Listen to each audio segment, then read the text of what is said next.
Sunderlight Productions.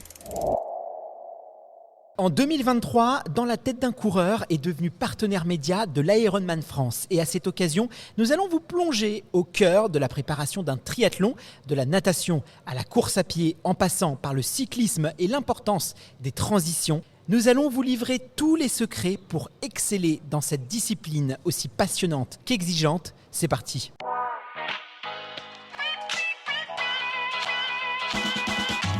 Bienvenue sur le podcast Dans la tête d'un coureur, l'émission de toutes celles et ceux qui aiment courir.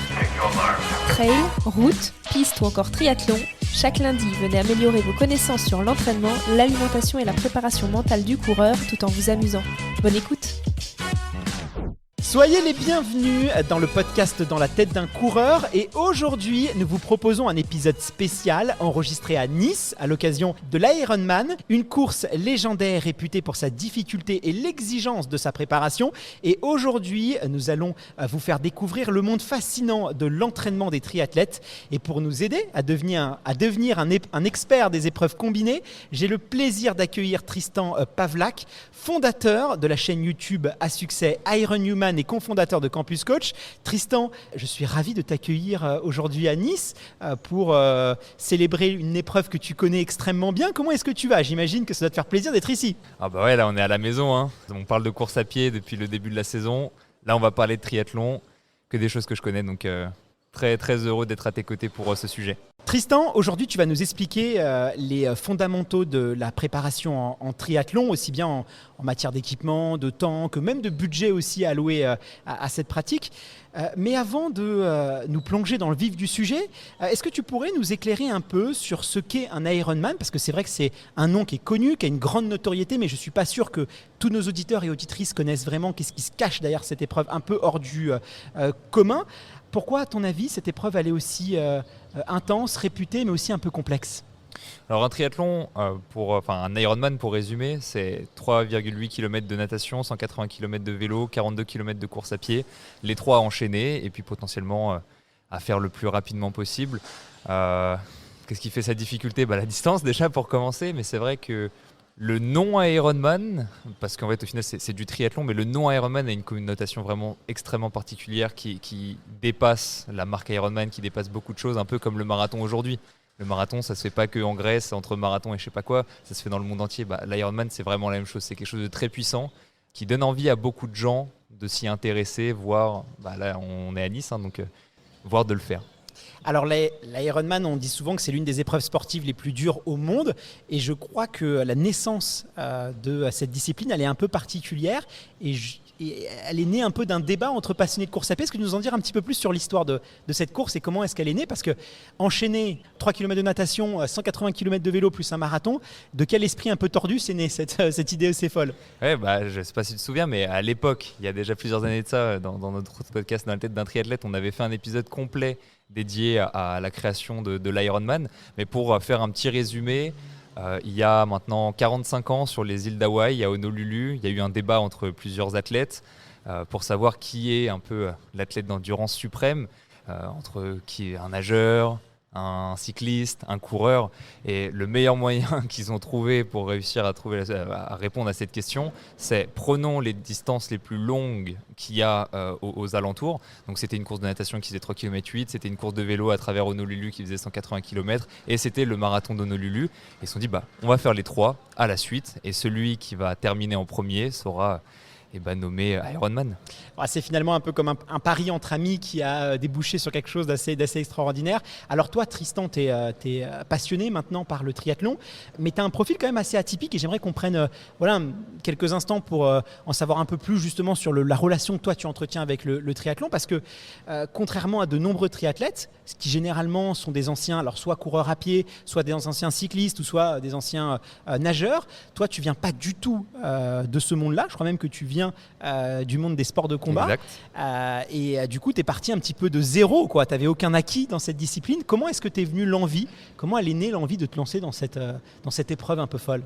C'est ce que je disais tout à l'heure, j'avais aucun pied dans l'endurance de manière générale. À l'époque j'étais entraîneur d'arts martiaux, mais le nom d'Ironman je le connaissais, je savais ce que c'était et alors depuis ça fait bientôt plus de 6 ans maintenant, bientôt 7 ans, donc il y a eu une relation d'amour. Comme toutes les relations d'amour, il y a quelques petites disputes, mais ce que je veux dire par là, c'est que déjà à la base, je savais ce que c'était et ça m'a motivé à m'y intéresser et à vouloir le réaliser. J'avais aucun entraînement en course à pied, en vélo, en cyclisme, mais je savais que le fait de le réaliser, ça m'apporterait quelque chose. En effet, oui, ça m'a apporté beaucoup de choses entre-temps, mais voilà, c'est juste ça qui m'a poussé à la base. Le mythe de l'Ironman qui a suffi à lui-même. Alors, j'imagine que se lancer dans la préparation d'un triathlon, c'est pas forcément un long fleuve tranquille et qu'il faut savoir quand même surmonter quelques difficultés. Justement, toi, quels ont été tes défis, les plus gros défis que tu as dû surmonter, auxquels tu as été confronté quand tu as commencé à t'entraîner sérieusement pour le triathlon? Ouais, comme tout le monde, comme beaucoup de gens qui vont avoir envie de faire un Ironman, moi je suis rentré dans le triathlon pour faire un Ironman. Je m'étais laissé 1 an et demi pour d'abord appréhender la pratique, puis ensuite m'y entraîner pour enfin le réaliser, d'ailleurs à Nice en 2018. Donc là, 5 ans plus tard, je reviens ici, ça fait extrêmement plaisir de revoir les gens un peu sur la course. Mais les difficultés principales, c'était d'abord déjà cette appréhension. Moi, je dissocie vraiment un peu cette première étape où on va prendre un peu connaissance avec tous les sports. Qu'est-ce que ça fait de courir? Qu'est-ce que ça fait de rouler? Qu'est-ce que ça fait de nager? Commencer à avoir un petit volume dans les 3 sports. Et ensuite, commencer vraiment une préparation assidue une fois qu'on a pris nos marques dans les 3. Ce qui est assez difficile parce que quand tu connais rien, tu as tout à apprendre. Justement, quand on se lance sur un Ironman ou même sur un format un peu plus court, c'est quand même un gros plongeon dans l'inconnu. On ne sait pas si on va y arriver, on ne sait pas si on va aller au bout, on ne sait pas si on va prendre du plaisir sur les disciplines auxquelles on va se préparer. C'est vraiment l'inconnu, quoi. Oui, c'est d'ailleurs pour ça que je pense que l'Ironman intéresse autant de gens. C'est justement parce qu'il y a beaucoup d'incertitudes. On ne sait pas un peu où est-ce qu'on va. On sait que c'est dur, ça c'est peut-être la seule certitude qu'on a en commençant. Mais au-delà de ça, c'est l'incertitude qui fait que c'est intéressant de s'y plonger. Alors, qu'est-ce qui motive justement? Là, demain, il y a presque 5000 personnes sur les 2 formats qui vont participer à cette épreuve de triathlon. Qu'est-ce qui les motive? Qu'est-ce qui les pousse? Et justement, on est parti sur le salon pour demander aux gens quelle était leur motivation pour participer à cette course-là. Est-ce que tu veux écouter leur avis, leur témoignage dans ce micro-trottoir? Je sais que tu aimes bien ces formats-là. J'adore le magnéto, c'est parti. Alors, c'est parti, on les écoute. Salut Fred, alors demain tu t'alignes sur quelle distance? Le grand format ou le middle format? Alors demain je fais le full, donc le 140.6. Ah, le 140.6, ça va être quelque chose. Dis-moi, aujourd'hui je me balade sur le salon et je pose cette question à tous les futurs Ironman. Qu'est-ce qui te motive à participer à une épreuve comme ça? Clairement c'est le dépassement de soi, c'est se fixer un objectif un peu atypique et voilà, le kiff quoi. Alors le dépassement de soi, c'est un mot qu'on entend beaucoup, mais ça signifie quoi pour toi précisément le dépassement de soi? Le dépassement de soi, c'est réaliser une épreuve toujours un peu plus grande. Et là, comme c'est mon premier Ironman, pour moi, ça sera vraiment un dépassement si j'y arrive. Alors j'imagine une préparation, il y a des hauts, il y a des bas, ça fait partie de toutes les préparations. Quand c'était un petit peu difficile, à quoi est-ce que tu te raccrochais justement pour tenir une préparation quand même assez exigeante comme l'Ironman? Je me dis repos déjà, quand ça va pas trop. Et puis après, je réenchaîne doucement, je reprends. Et puis je me dis, de toute façon, il faut que j'y arrive. Tout le monde y arrive. Enfin, tout le monde. Non, tout le monde n'y arrive pas. Mais en tout cas, beaucoup y arrivent. Et je ne vois pas pourquoi je ne peux pas y arriver si je ne suis pas sérieux, tant dans la nutrition que dans la prépa. Et voilà. Alors je suis avec Aline et Laura. Alors Aline, je crois que toi, c'est ton premier Ironman demain. Oui, c'est ça, c'est le premier. Et toi, Laura, je crois que tu es une habituée des lieux. C'est le 4e. Le 4e, ah oui, ça commence à être sérieux. Alors moi, je vais vous poser une question. Qu'est-ce qui vous motive à courir un Ironman? Aline, c'est ton premier. Où est-ce que tu puisses ta motivation? J'ai fait pas mal de petits triathlons et c'est vrai que Laura me parle depuis un moment d'un Ironman, notamment celui de Nice. Et du coup, il y a un peu moins de 6 mois, je me suis inscrite avec elle. Et qu'est-ce que tu viens chercher alors dans cette épreuve? Déjà, je vais essayer de finir parce que je vous avoue que mon entraînement n'est pas au summum. Et non, je vais juste essayer de finir et voilà. Alors Laura, toi c'est ton 4e.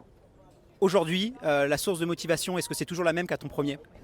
Oui, le dernier kilomètre avant la ligne d'arrivée, c'est celui qui met des étoiles dans les yeux, qui vous fait pleurer à la fin, enfin rien que d'en parler là. Est-ce que ça a changé quelque chose pour toi de devenir Ironman? Est-ce qu'il y a eu un avant et un après? Oui, entre la première prépa que j'ai fait à Vichy en 2019 et celle de Nice cette année, la discipline, l'abnégation, quand il pleut et qu'il faut aller rouler, qu'il faut aller courir, quand il neige aussi. On sait pourquoi on le fait et on attend ce jour-là. Cette abnégation, est-ce qu'elle est utile que dans le sport ou finalement tu t'es aperçu que même dans ta vie professionnelle, ta vie personnelle, ça t'a aidé aussi au-delà de la dimension sportive? Est-ce que tu as l'impression que ça t'a aidé comme ça? Oui, ça m'a aidé. Je me dis que maintenant, anything is possible. Salut Aurélien, alors demain tu vas t'aligner à ton premier Ironman. Qu'est-ce qui te motive à participer à une épreuve comme ça? C'est surtout le label Ironman, c'est mythique et il y a 3-4 ans quand j'ai commencé le triathlon, je m'étais juré de finir un Ironman avant mes 30 ans et du coup demain, challenge.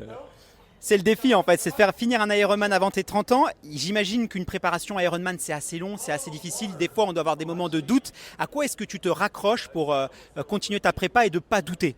À quoi je me raccroche, c'est pas facile à dire. Il y a clairement eu des moments de doute et en gros dans les moments difficiles, je voyais Nice et la promenade des Anglais et en vrai je suis très fort de caractère et pour moi il n'y a pas vraiment de choses qui puissent entraver en fait la réussite et du coup je me raccroche à ce défi et cet objectif ultime que je m'étais fixé il y a 4 ans donc ça suffit pour me motiver et repousser les limites. Ouais. Alors imagine, on est dimanche, tu franchis la finish line. Qu'est-ce que tu viens chercher? Qu'est-ce que tu penses que ça va t'apporter? Dans quel état tu vas être émotionnellement demain? Est-ce que tu imagines déjà un petit peu ce moment? Moi, je vais peut-être verser une petite larme parce que c'est quand même un aboutissement de 8 mois, voire 1 an de préparation et de plusieurs années de triathlon. Et en vrai, ce que je viens chercher, c'est surtout pour me le prouver à moi-même et me prouver que j'en étais capable depuis le début, tout simplement. Bon félicitations Aurélien, ça a été un plaisir de discuter avec toi et puis je profite de ta présence pour saluer tous nos auditeurs qui nous écoutent depuis la Belgique puisqu'ils sont assez nombreux. Donc bonjour à eux, bonne course pour demain Aurélien. Merci, moi aussi, au revoir. Retour au studio, est-ce que tu t'es reconnu dans le témoignage de ces futurs Ironman? Est-ce que ça change une vie de courir cette épreuve? Ouais, ça me touche ces témoignages. Moi souvent ce que je dis c'est je peux que souhaiter aux gens de vivre tout ce que j'ai vécu grâce au triathlon longue distance. Là, on a entendu des choses qui sont assez puissantes, se prouver qu'on en est capable. Ça, c'est vraiment quelque chose de fort. Il y a aussi la notion de dépassement de soi. J'essaye un peu de théoriser ça, moi, dans mon coin, pour savoir qu'est-ce qui fait que le triathlon et pas autre chose réussit à autant créer cette énergie positive et cette envie de le faire chez les gens, cette envie de faire beaucoup de concessions parce que on va le voir tout à l'heure, c'est 3 sports, c'est beaucoup d'engagement, trop d'engagement même chez certains, bref. Je pense que c'est le fait que, certes il y a 3 sports, mais tu peux me dire le décathlon il y en a 10, c'est 3 sports qui sont énormément différents. La natation qui évolue dans l'eau, le vélo qui est un sport mécanique et la course à pied qui n'est résumée qu'à toi avec des baskets. 3 sports qui en fait se regroupent en sports d'endurance mais qui dans les faits sont extrêmement différents. Ce qui fait que quel que soit le profil qu'on ait, on a forcément un sport dans lequel on est plus réticent. Et c'est justement face à cette difficulté, c'est face au fait qu'on sait qu'on va avoir du mal, alors pour la grande majorité des gens, 90% ça va être la natation, on va pas se mentir, mais on sait qu'on va se mettre en danger sur quelque chose, mais on ne s'arrête pas là. Tu vois, moi je prends souvent l'exemple du duathlon longue distance. Tu as des duathlons qui sont quasiment aussi longs que des triathlons et pourtant on n'en entend pas parler simplement parce que il n'y a pas cette complémentarité des 3 qui fait que le sport est unique. Donc moi c'est comme ça que je le théorise. Je sais pas ce que tu en penses, mais c'est en tout cas a posteriori ça qui définit pourquoi est-ce que j'aurais eu envie de le faire. Non mais c'est clair, c'est une épreuve où il faut être courageux, il ne faut pas avoir peur de l'inconnu, il ne faut pas avoir peur de ce qu'on dit, c'est un peu le mot à la mode, mais sortir de sa zone de confort. Et j'ai l'impression, moi, le projet presque d'une vie, quand on décide de se lancer dans la préparation d'un Ironman, on sait qu'on va quelque part orienter sa vie autour de ce défi sportif, parce que c'est quelque chose auquel, j'imagine, un marathon, tu y penses quasiment tous les jours, mais l'Ironman, j'imagine que tu y penses 12 fois par jour. Oui, c'est un peu, en vrai, c'est un petit peu la même chose, c'est juste plus long et il y a 3 sports, mais c'est la même émotion et la même volonté de faire. Moi, c'est vrai que pendant mes dernières préparations, là, par exemple, pour les derniers championnats du monde à Kona, tu as tendance à désacraliser un petit peu la distance. Tu t'entraînes tellement, tu es tellement dedans, tu banalises un peu la chose. Depuis que là, ça fait 7 mois que j'ai un peu relâché sur l'entraînement justement pour me consacrer à autre chose, je me rends à nouveau compte à quel point c'est vraiment quelque chose de dingue, quoi, cette distance. Tristan, après cette introduction, je te propose qu'on rentre sans plus tarder dans le cœur du sujet d'aujourd'hui, à savoir les spécificités de l'entraînement sur triathlon. D'ailleurs Tristan, et ça va être ma première question, le triathlon est un peu perçu quand même comme une discipline assez, je ne vais pas dire élitiste, mais peut-être réservée quand même à des sportifs aguerris, avertis.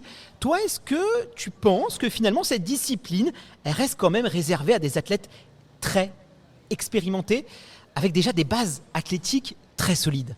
Je pense qu'un peu cette légende de athlète ultime, c'est quelque chose qui peut être véhiculé parce que justement, on l'a dit, c'est 3 sports qui sont très complémentaires, qui permettent de balayer large sur beaucoup de spectres. Après, j'en suis l'exemple, j'ai commencé de rien et pourtant j'ai réussi en 1 an et demi à m'y entraîner.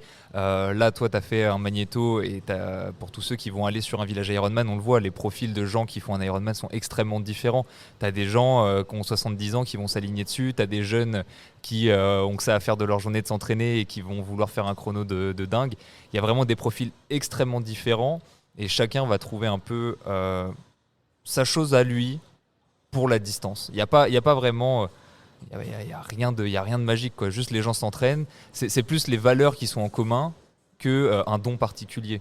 Les gens qui sont regroupés ici, c'est des gens qui veulent faire preuve de discipline, qui veulent de faire preuve d'envie de bien faire, de ce genre de choses, mais ce n'est pas des gens qui se regroupent. La caractéristique principale de ce groupe, c'est pas « nous sommes très athlétiques ». Ce n'est pas ça le point commun. Effectivement, en tout cas, c'est vrai que j'ai été assez surpris par la diversité des profils, des garçons, des filles, des jeunes, des plus âgés, des personnes très affûtées, d'autres un petit peu moins. On voit quand même que c'est avant tout une affaire personnelle.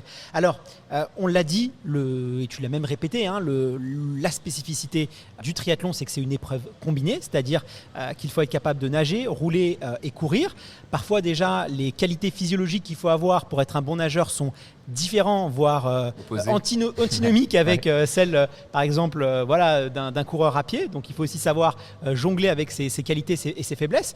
Et justement, en termes de répartition, par exemple, si on n'excelle pas dans un sport en particulier, imagine quelqu'un, c'est pas un grand nageur, c'est pas un grand cycliste, c'est pas un grand coureur, comment est-ce qu'il doit répartir en fait équitablement l'entraînement entre ces 3 disciplines? Je m'explique, est-ce que par exemple, il faut faire un tiers consacré à la natation, un tiers consacré à l'entraînement en vélo et un tiers consacré à la course à pied? Comment est-ce qu'on arbitre finalement l'entraînement sur triathlon? Ouais, alors déjà pour commencer, je l'ai dit un petit peu tout à l'heure, mais cette antinomie, c'est vraiment la preuve de qui qu'on soit, il y aura forcément à partir d'un moment une mise en danger. Entre guillemets, on pourrait se dire, on ne se contente pas de faire seulement ce qu'on aime, on ne se contente pas seulement de faire ce à quoi on est destiné, mais on va chercher un petit peu autre chose. Alors, si on devait donner des règles générales, évidemment ça dépend un peu des profils, ça dépend par exemple là, les coureurs qui nous écoutent, s'ils ont des gros points forts, on en parlera sûrement après, on va pouvoir changer un tout petit peu au niveau de la fréquence d'entraînement, du volume, mais quoi qu'il arrive, on répartit rarement un tiers. Tu vois, si tu fais un calcul simple sur un triathlon longue distance comme ça, sur un Ironman, la natation ça va représenter seulement 10%. Donc en tant qu'amateur, est-ce que tu as envie de passer autant de temps à nager que sur les autres sports? Le vélo, ça va représenter souvent plus de 50% du temps total. Et à la fin, il reste la course à pied. Donc dans la répartition, tu vois, si je devais te donner la répartition pour un amateur, très souvent en termes de volume, le vélo de loin devant, ensuite la course à pied et en dernier la natation. Justement parce que la natation, c'est ce qui en réalité compte le moins en amateur, je le répète. Après, vis-à-vis de la fréquence d'entraînement, alors là, on pourrait débattre un tout petit peu, tu vois, si on rentrait dans les détails, mais soit la course à pied, c'est là où il y a le plus de fréquence, parce que comme c'est là où il y a le plus de risque de blessure, s'y confronter, avoir une fréquence un peu plus régulière que les autres sports, ça reste quand même important. Là où le vélo et la natation, on pourrait avoir quasiment une fréquence d'entraînement égale, ou à l'inverse, on pourrait se dire, j'ai un peu plus de temps, course à pied et vélo, même fréquence, mais natation un petit peu en dessous. Tu vois, la différence entre fréquence et volume, elle est vachement importante, parce que tu peux avoir 3 courses à pied dans la semaine qui vont te faire peut-être 2 heures d'entraînement, tu peux avoir 3 vélos dans la semaine qui vont te faire 15 heures. Voilà, je grossis les traits, mais tu vois, c'est pour ça qu'il faut faire la différence entre les deux. Pour les élites, après c'est très différent si on passe vraiment très, très vite dessus. Pour le volume, c'est quasiment la même chose, juste ils nagent beaucoup plus. Justement parce qu'à haut niveau, meilleur tu deviens, c'est ce qu'on dit souvent, c'est un triathlon, ça se gagne pas en natation, mais ça peut se perdre en natation. Donc c'est la même chose que les amateurs, mais juste ils nagent beaucoup plus. Ils n'ont pas ce luxe de décider un peu exactement, où ils ont envie d'aller, quoi. C'est ça. Donc souvent en fait, en termes de fréquence, ils vont s'entraîner exactement avec la même fréquence dans les 3 sports. Juste après, pareil, le volume, le vélo sera bien au-dessus de la natation et de la course à pied. Alors, tu en as un peu parlé, mais est-ce qu'il y a un effet de vase communicant? Par exemple, tiens, je vais faire des séances de vélo assez intensives. Est-ce que mécaniquement, on parle souvent de l'entraînement croisé, est-ce que ces entraînements de vélo vont m'être bénéfiques pour ma course à pied et du coup me permettre d'un peu moins courir? Ou inversement, si je cours beaucoup, est-ce que le cardio que je vais développer pendant mes séances de running va m'aider justement à compenser un entraînement amoindri sur le vélo? Qu'est-ce que tu en penses? Oui, ça c'est la question de l'entraînement croisé de manière générale qui est vachement intéressante. Et si on regarde les triathlètes de façon générale, on observe bien qu'à volume égal en course à pied, ils sont bien meilleurs qu'un coureur avec le même volume. Si tu fais des tendances avec des grands échantillons, simplement parce que oui, il y a un transfert. Après, la question, c'est le coût du transfert. Parce qu'un triathlète qui s'entraîne 15 heures dans la semaine, amateur, j'ai pas envie de dire que pour un Ironman c'est une normalité, mais si en fait, alors qu'un coureur qui s'entraîne 15 heures, non. Donc la question c'est pas est-ce qu'il y a un transfert, c'est quel est le coût en termes de volume de ce transfert-là. Et tu vois, par exemple, à titre personnel, c'est un peu ce que je suis en train d'expérimenter. Je cours le même volume en course à pied que l'année dernière, mais j'ai retiré le vélo et la natation, donc j'ai retiré peut-être 18-20 heures d'entraînement dans la semaine. Même volume d'entraînement en course à pied, je suis bien moins bon en course à pied aujourd'hui. La question, j'ai pas la réponse aujourd'hui, mais c'est à quel point est-ce que je vais devoir compenser en course à pied pour retrouver ce niveau? Ce qui est sûr, c'est que je ne vais pas devoir rajouter 20 heures de course à pied. Ça, c'est une certitude. Ça serait intéressant d'ailleurs de savoir un peu comment est-ce que ça faut va se terminer ton histoire. revenir dans 6 mois. Alors, là on parle d'entraînement vélo, natation, course à pied. Il y a quand même, on va commencer un peu les sujets qui fâchent. Est-ce que ça demande du temps? Est-ce que c'est une épreuve chronophage de faire un triathlon? Est-ce qu'on doit à peu près sacrifier sa vie personnelle? Est-ce qu'on doit arrêter son travail, démissionner pour se consacrer à la préparation d'un triathlon? C'est peut-être ce qui fait même principalement peur aux coureurs qui vont nous écouter. Ils entendent Ironman, ils entendent triathlon, c'est très cool, mais le premier a priori que tu peux avoir là-dessus, c'est que ça te prend beaucoup de temps et qu'en fait, tu n'auras pas le temps de t'y préparer. Ce que je peux dire, c'est que pour un Ironman, oui, forcément, ça va prendre du temps de la même manière que pour préparer un marathon, ça va vous prendre plus longtemps, enfin, ça va vous prendre plus de volume, plus de fréquence que pour préparer votre premier 5 km. Donc ça, c'est une réalité. Cependant, si on regarde les élites qui s'entraînent entre 25-30 heures par semaine, etc., ce sont des élites. Il faut bien différencier des gens avec une pratique amateur pour qui le seul but, ça va être de finir, de ne pas souffrir sur leur course, de ne pas avoir de conséquences négatives sur leur santé à plus long terme. Parce qu'il ne faut pas oublier que sur les épreuves d'endurance, certes, c'est très cool de les faire, mais si on est mal préparé, si le corps n'a pas de bonne capacité de récupération, ça peut aggraver la situation sur le moyen et long terme. Donc, si on prend cette catégorie d'amateurs-là, le volume nécessaire minimal est sûrement moins grand que ce que les gens se projettent en regardant l'image globale. Et l'image que j'ai pu véhiculer aussi, tu vois, à la fin j'ai fini par beaucoup m'entraîner, mais mon premier Ironman, je pense que je m'entraînais peut-être 6 ou 7 fois dans la semaine, 7 fois aller. Donc faut bien faire cette différence entre les gens qui veulent performer sur triathlon. Ça, c'est sûr et certain que ça va être très chronophage. Si vous voulez vraiment être très performant, si vous voulez être compétitif, je vais pas vous mentir, ça va vous prendre beaucoup d'heures d'entraînement parce qu'il y a 3 sports. Si vous voulez juste être amateur et vivre toutes les émotions et partager les valeurs dont on a parlé en début tout à l'heure, ça va vous prendre, oui, certes plus de temps que de faire juste de la course à pied, mais sûrement moins que ce que les gens projettent. Justement, on dit souvent par exemple qu'une prépa marathon, c'est à peu près 12 semaines pour un athlète entraîné. Sur un format 73 ou un format Ironman XL, globalement, les prépas, si tu pars from scratch, toi, qu'est-ce que tu conseillerais ? Alors, je ne sais pas si on a défini 70.3, mais c'est peut-être un terme qui va revenir un peu régulièrement. Donc, pour les coureurs, un 70.3, c'est la moitié d'un Ironman. 1,9 km de natation, 90 de vélo et un semi-marathon après. Le temps qu'il faut allouer, je dirais... Moi, c'est vrai que je suis entraîneur, je promeus la santé avant tout, etc. Donc, je vais sûrement te dire que je vais te donner une période plus longue que ce qui pourrait être réellement nécessaire pour accéder à la finish line. Mais pour moi, s'y prendre un an à l'avance, c'est pas déconnant. C'est pas déconnant, ouais. Parce qu'il y a déjà, en fait, tu me parles de from scratch, c'est important parce que pour moi, il y a vraiment cette première partie où on va faire connaissance avec les sports. Là, on parlera même pas encore de sorties longues, de fractionner, de trucs de machin. Juste pratiquer les sports, commencer à s'y habituer, voir ce que c'est manier un vélo, commencer à évoluer un peu en natation. Ça, c'est déjà une première partie qui va prendre beaucoup de temps. Est-ce qu'on prend du plaisir, hein, ne serait-ce qu'est-ce qu'on prend du plaisir? Est-ce qu'on tire de la satisfaction à s'entraîner comme ça? C'est ça. Et ensuite, après, la préparation, tu vois, pour des gens d'entraîner, en général, ils vont plutôt s'y prendre à peu près 6 mois à l'avance. C'est à partir de là où ils vont commencer à être vraiment réguliers à l'entraînement, à se discipliner, à rester focus et à monter leur volume progressivement en intensité et en longueur pour culminer jusqu'à l'Ironman. Donc tu vois, il faut quand même différencier. Alors justement, je te propose qu'on détaille maintenant les spécificités de chaque épreuve. Je pense que ça va intéresser pas mal de nos auditeurs qui peut-être un jour envisagent de se lancer, pourquoi pas, ce défi-là. Et puis les athlètes curieux comme moi, ça peut être intéressant aussi d'en savoir un peu plus sur ce que ça engage. On va s'intéresser peut-être dans un premier temps à peut-être un entraînement qui fait le plus peur. C'est, tu le disais, la natation. Et justement, concernant la natation, il y a déjà une particularité, et j'aimerais moi la souligner, c'est que sur triathlon, généralement, c'est de la nage en eau libre. Parce que ça, ce qu'il faut bien avoir conscience, c'est que nager, que ce soit dans un lac ou dans l'océan, dans la mer, c'est quand même très différent que de nager en bassin. Et ça, il faut quand même le prendre en compte, j'imagine. Et là, les triathlètes qui nous écoutent, on vous voit à chaque 50 mètres, là, la petite pause de 2 secondes à chaque longueur.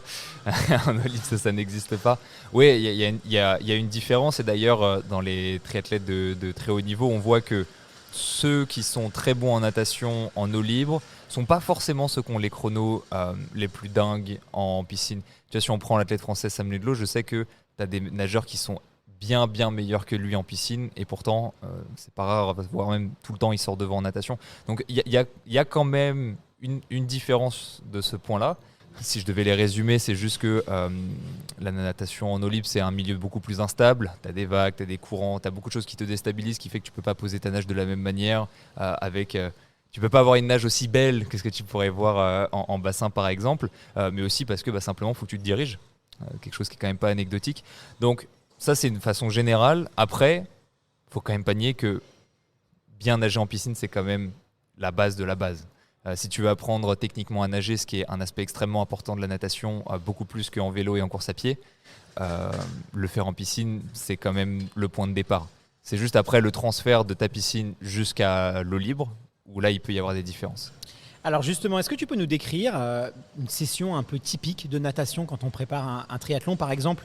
Toi, tu recommandes, en termes de séances, est-ce que si on s'entraîne 1 fois par semaine, 2 fois par semaine, il faut mieux allouer quelle durée d'entraînement aussi il faut qu'on pratique? Quel type de séance? Est-ce qu'on va plutôt faire de l'endurance? Tu parles de technique. Est-ce qu'il va y avoir aussi un peu d'intensité? Moi qui ne connais pas du tout l'entraînement en natation, est-ce que tu peux me donner un peu un aperçu de ce que ça représente? Oui, en fait, si on compare l'entraînement en natation avec de l'entraînement en course à pied, c'est vraiment pas très différent en soi, hein. C'est un sport physiologique.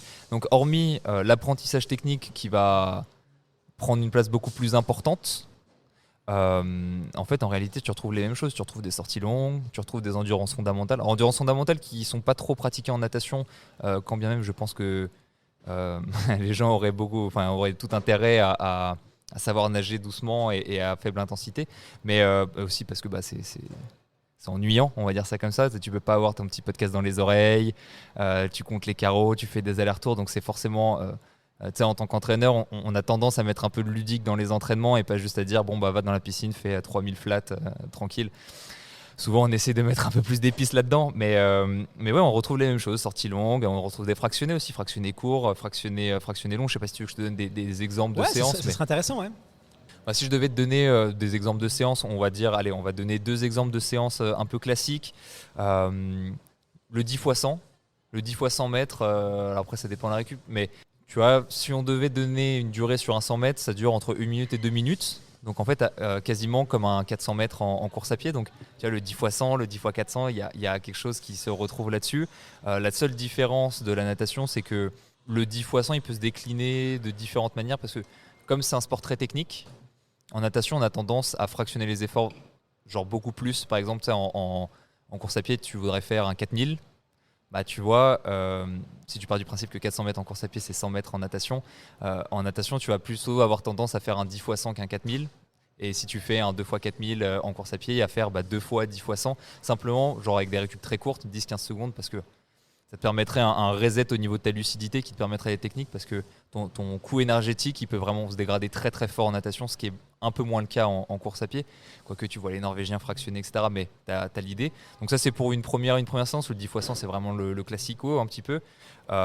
Et tu adaptes ta récup en fonction de l'intensité. Là, je renvoie les gens vers notre podcast sur le fractionné. Et puis une autre séance et qui est très utilisée pour les entraînements pour l'Ironman, en particulier 70.3, ça va être des répétitions de 400 mètres.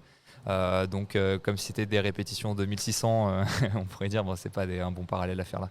Mais tu vois, par exemple, à 4 à 10 fois 400 mètres, ça c'est vraiment une séance assez connue des nageurs. Alors justement, là on est en début d'été, ce qui veut dire que voilà, beaucoup de nos auditeurs vont certainement partir en vacances. Peut-être que certains d'entre eux vont profiter des vacances pour faire ce qu'on appelle la coupure estivale. Et peut-être que tiens, ils vont se dire pourquoi pas, parce qu'ils vont avoir accès à une piscine, ils vont avoir accès à la mer pendant leurs vacances, se dire si je veux garder un peu d'activité physique, et que voilà, je veux nager un petit peu pour maintenir des capacités d'endurance, tu vois, parce qu'ils ont marre de courir, ils veulent un peu se diversifier leurs pratiques. Qu'est-ce que tu leur recommanderais justement? On fait une petite parenthèse, parce que je pense que ça peut être intéressant de savoir comme séance Alors, à pratiquer pendant les vacances. Ma prescription pour ces personnes-là pourrait varier d'une prescription pour un triathlète, parce que si c'est un coureur qui veut juste diversifier sa pratique et avoir une activité cardiovasculaire, on va dire, en vacances sans trop se prendre la tête, tu vois, toute la partie technique, est-ce qu'il a un grand intérêt à y porter beaucoup d'attention? Je ne sais pas. Tu vois, là où un triathlète, ça serait primordial pour lui, où il aurait soit des blocs d'éducatif si vraiment il n'a aucune conscience de son corps dans l'eau, ce qui reste le cas pendant très très longtemps, mais même une pratique en pleine conscience où tu vas te filmer, tu vas améliorer ta technique petit à petit.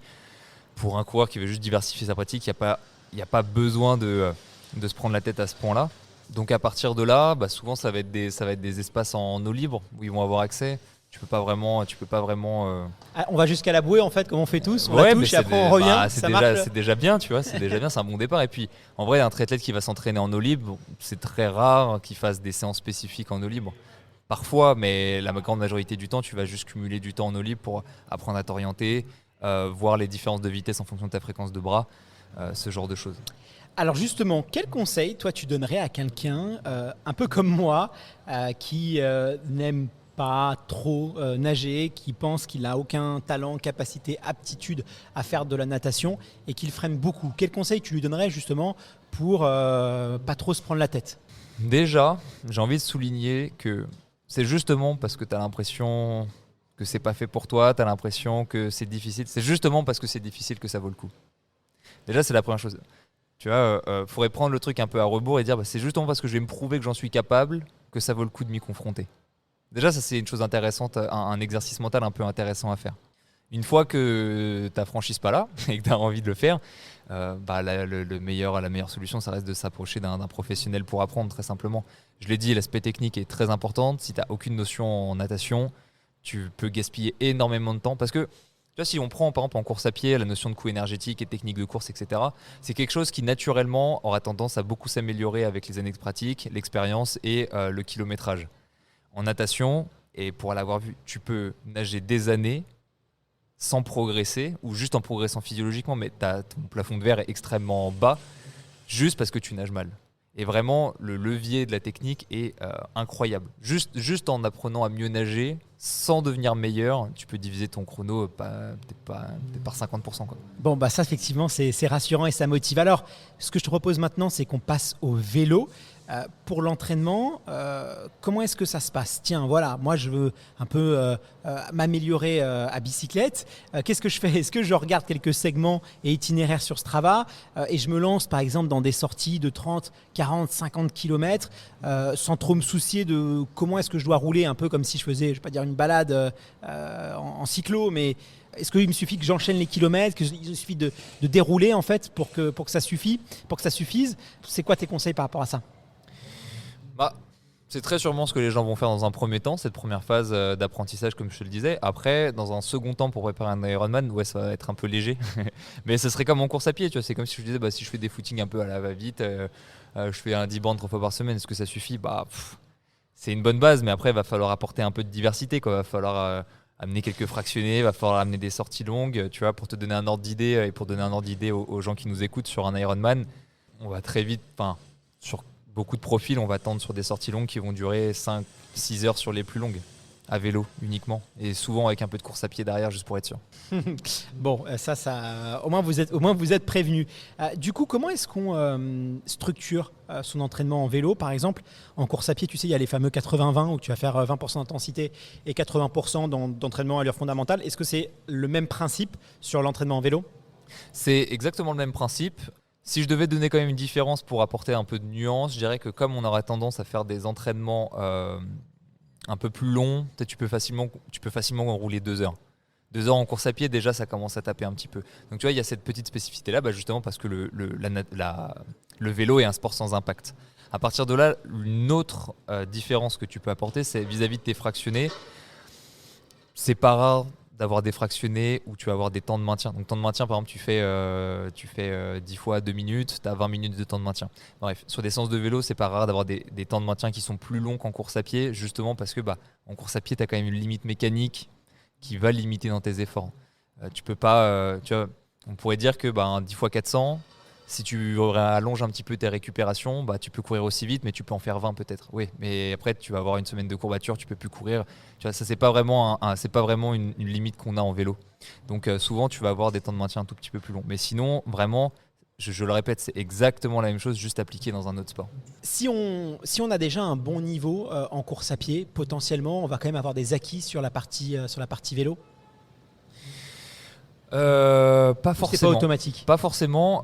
Si on reprend un peu ce que je disais sur le podcast qu'on a fait ensemble sur l'anthropométrie et un peu la morphologie du coureur, les qualités pour être bon en course à pied sont pas forcément les qualités pour être bon à vélo. En vélo, c'est beaucoup de...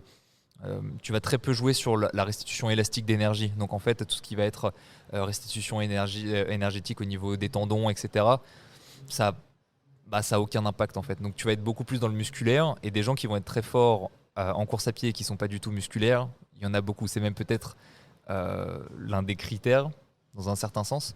Donc oui, tu peux avoir une grosse différence là-dessus. Après, là où tu peux être fort, là on est à Nice, tu as 2400 mètres de dénivelé positif sur les 180 km pour la partie vélo. Là où peut-être les coureurs vont pouvoir se retrouver, c'est qu'ils sont relativement légers, généralement. Peut-être que ça peut les aider dans l'école. Mais tu vois, si on extrapole, tu peux être très fort en course à pied et un peu moins en vélo. Bon, écoute, encore une fois, là aussi on est prévenu. Alors, le vélo, la particularité, c'est qu'il y a aussi une dimension matérielle. Il faut se procurer un vélo. Il y a aussi une dimension mécanique, une dimension technique.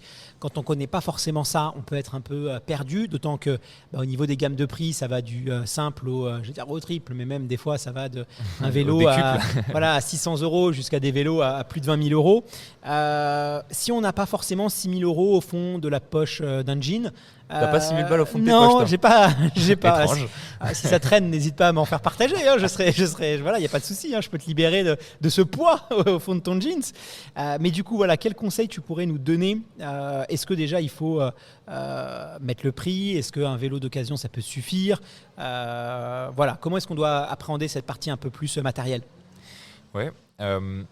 Si on regarde le parc à vélo qui est juste derrière nous, tu vas voir qu'il y en a pour un peu de sous. Il y a des vélos qui sont de dernier cri, qui coûtent hyper cher, qui sont ultra aéro, etc. Mais tu vas voir qu'il y a des vélos qui payent vraiment pas de mine.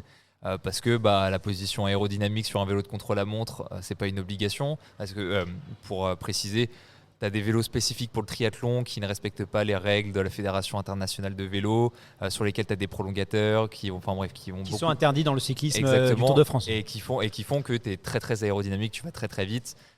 Mais tu as des vélos qui sont normaux, quoi, comme tout le monde. Et j'ai envie de dire que si tu as juste envie de pratiquer, si tu as juste envie de faire face à toi-même, si tu as juste envie de compléter la distance, tu peux le faire avec n'importe quel vélo. Là, je suis sûr et certain que tu as des vélos à 300 balles en occasion, et le mec, il va faire ça en 5h30, 6h, 6h30. Et il va faire ça très bien, quoi. Surtout en plus à Nice où la position aérodynamique, tu as un peu moins l'occasion d'être dessus. Mais donc, pour le coup, si c'est juste je veux pratiquer, ça peut se faire à partir de n'importe quoi. Et puis, si c'est vraiment toi face à toi-même, tant que tu as le même vélo, tu refais Nice l'année prochaine, tu pourras voir que tu as progressé. Alors certes, ton chrono, il va être moins rapide que quelqu'un qui a un vélo de dernier cri avec la bonne position, etc. Mais tu t'en fous parce que c'est toi face à toi-même. Après, à partir du moment où tu veux te comparer aux autres, à partir du moment où tu veux être performant, à partir du moment où tu veux rouler vite et faire des podiums, etc.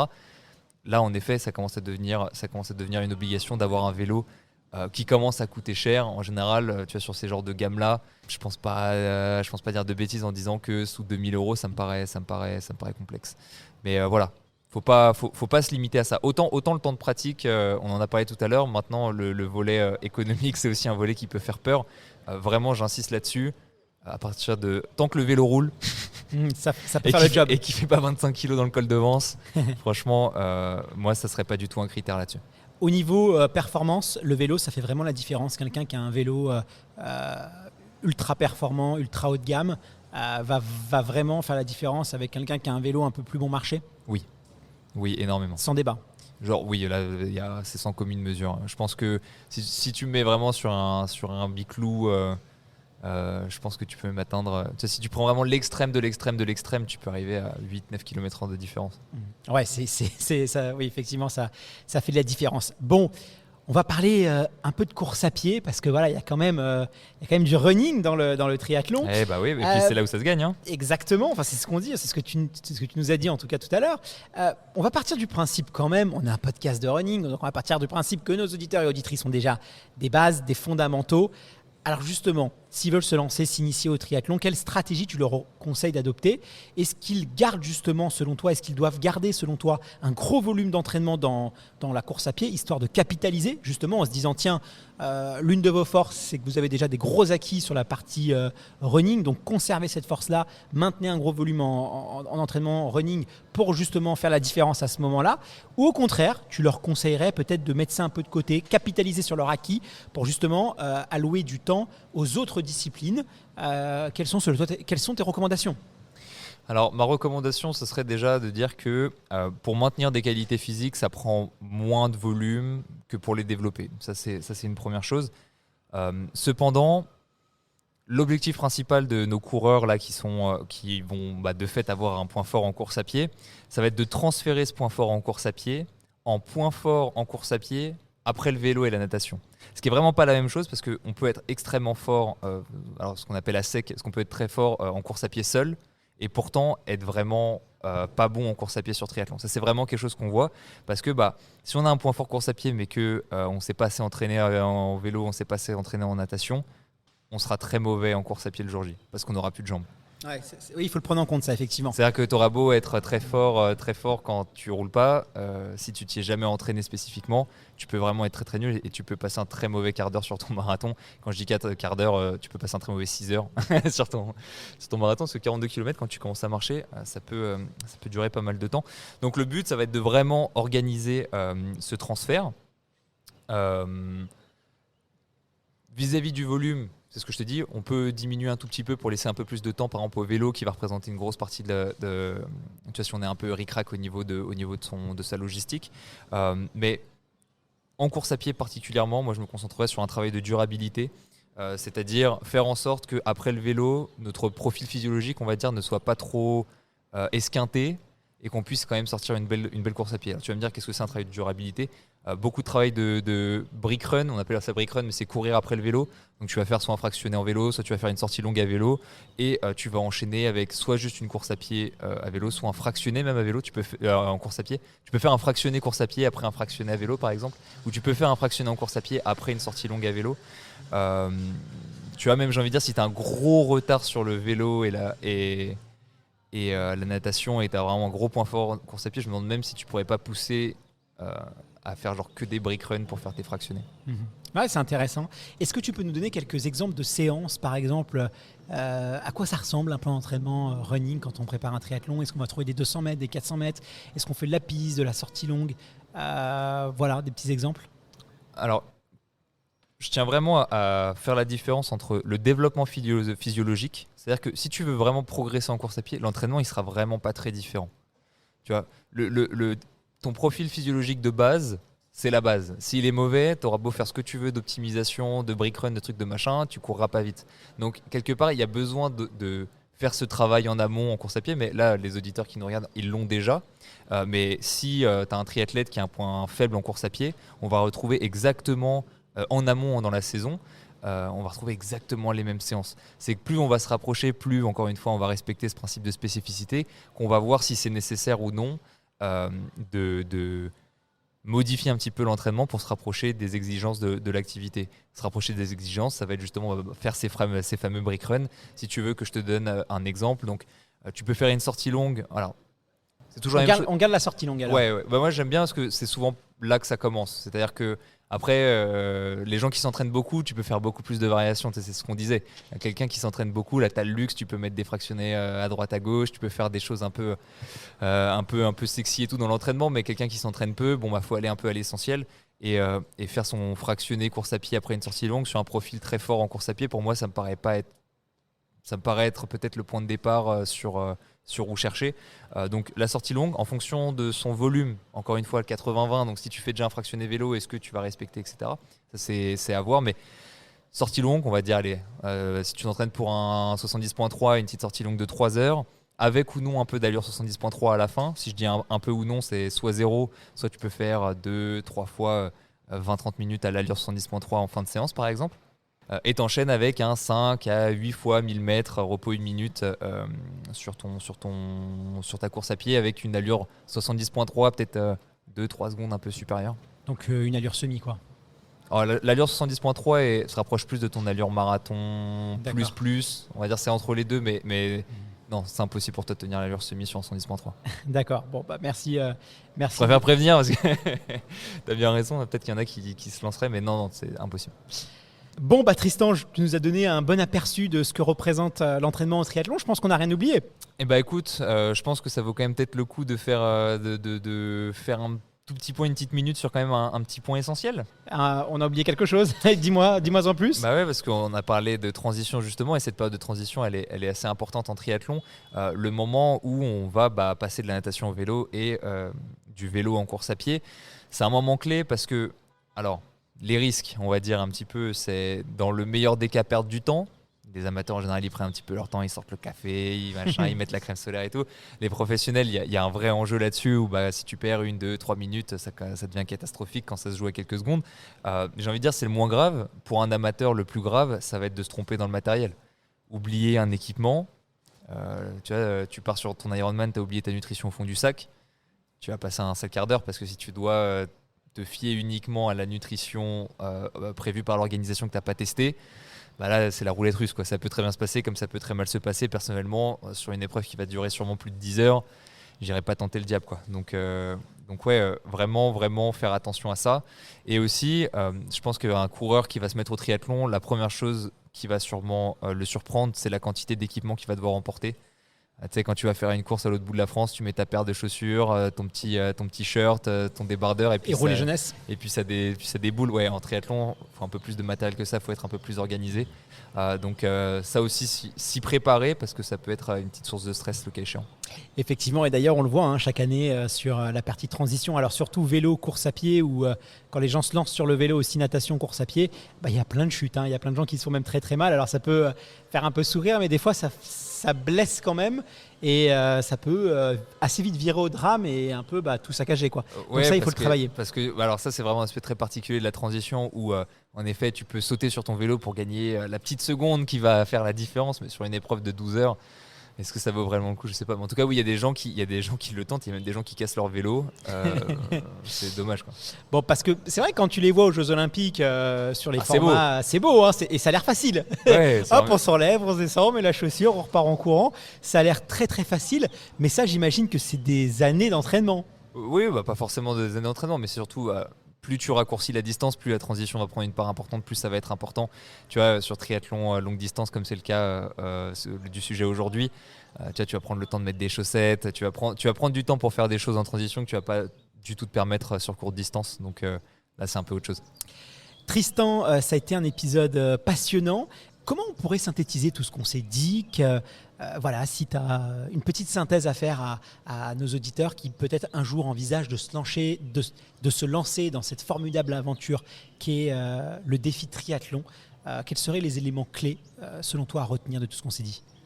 Je commencerai vis-à-vis un peu des valeurs et ce que représente le sport, cette notion de mise en danger qui pour moi est assez intéressante et qui vaut le coup d'être pratiquée, au moins d'être expérimentée.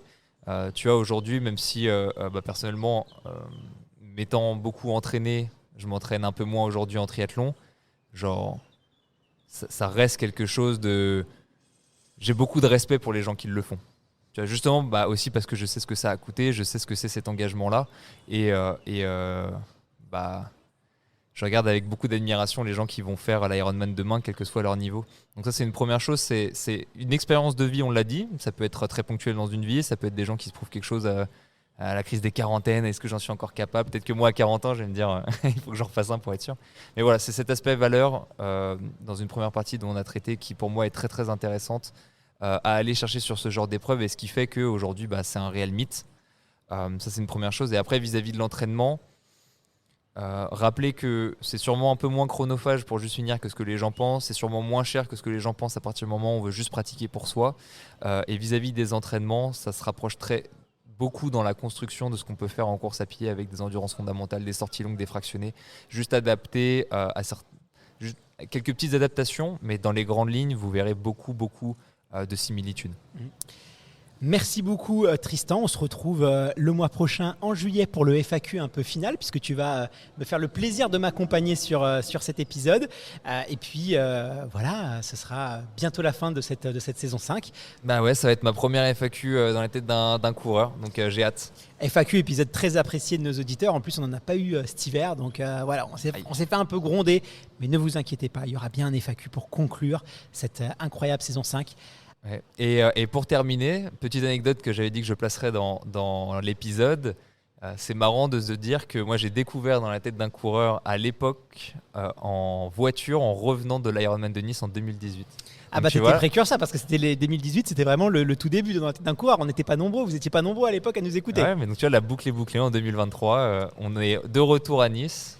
Cette fois-ci, je ne suis pas dans ma voiture, mais derrière le micro. Comme quoi, il faut toujours suivre ses passions. Regarde-toi, tu t'es dit un jour, je vais me lancer un défi de faire un Ironman alors que tu venais des sports de combat, tu n'étais pas du tout dans les sports d'endurance.